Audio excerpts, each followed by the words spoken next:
What the hell? Some supernatural force was doing this. It was the only explanation. I touched the exterior of the glass and felt the coolness. The longer I rested my palm on the surface, the colder the glass grew. I tried to wrench it away, but my hand was glued to the mirror. The mist cleared, and instead of my reflection, in the distance was a cloaked figure, the same one from my dreams. I pulled with all my might, but couldn't remove my hand. I even tried yanking with my free hand, but that didn't work either. My fingers grew numb. The onset of panic was starting to take over.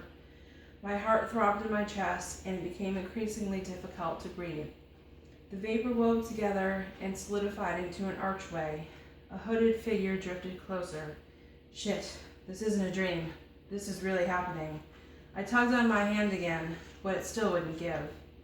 The bitter hand of dread walked up my spine the closer he got to me. I bit my lip, tasting the copper of blood slide down my throat. I had to calm down. In my dreams, I knew he would never hurt me, but this wasn't a dream, and I had no assurances of what he would do in this reality. What was he doing here? What do you want? He was close enough I could make out the folds in his cloak, see the tears in the fabric of his hood. It seemed someone had raked claws through the black cloth and left it to hang in tatters around his form, but even that I couldn't see.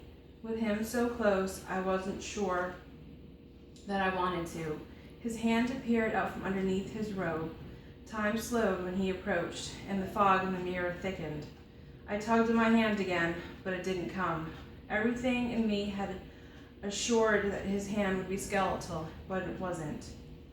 His fingers were flesh, thick, and his nails sharpened into claws. Maybe he had torn his robe. His hands reminded me of someone who had been a skilled laborer. Maybe they were calloused from collecting souls. Then again, that was what I always presumed, because he looked like the archetype of a grim reaper or an angel of death.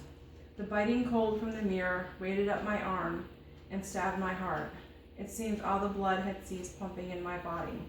I tried to catch my breath, but even that was problematic. Horror had me in its grips. The terror of the moment was eating me alive. He would never hurt me. He never had in the dreams. I had to believe my ghostly visitor wouldn't intentionally do me harm, unlike the other beings who had gathered around me. Because the hand of death was coming toward me, the other phantoms crowded me, trying to draw off my life energy. It felt like pins and needles pressed against my skin. Maybe they assumed I was going to join them. I tried to shake it off, but the longer they pulled on my aura, the harder it was for me to concentrate. He was about to touch me. Every muscle in my body was petrified. I tried to breathe through the dread that gripped me. The chill of his world engulfed me. The other apparitions drew closer, but stopped their assault. At least I could draw a breath of relief from that. It seemed they were holding their breath in anticipation regarding what was going to happen. I dared not pull my focus from the mirror in case something else happened. Please don't hurt me. The words slipped from my lips before I realized I had said them. The dark figure stopped only a foot or so from the mirror. I couldn't see his face, just more slivers in his hood. An air of remorse emanated from him. I got the sense he wanted to say something. He reached toward me again and took another step. The power of his aura rubbed against my palm, and I could feel, I don't know exactly what it was. The images that flashed through my mind boggled me. Dark clouds rolled over the horizon, and wind so strong it took down everything in its path. Screaming spirits seared my brain, but I couldn't make out what they shrieked.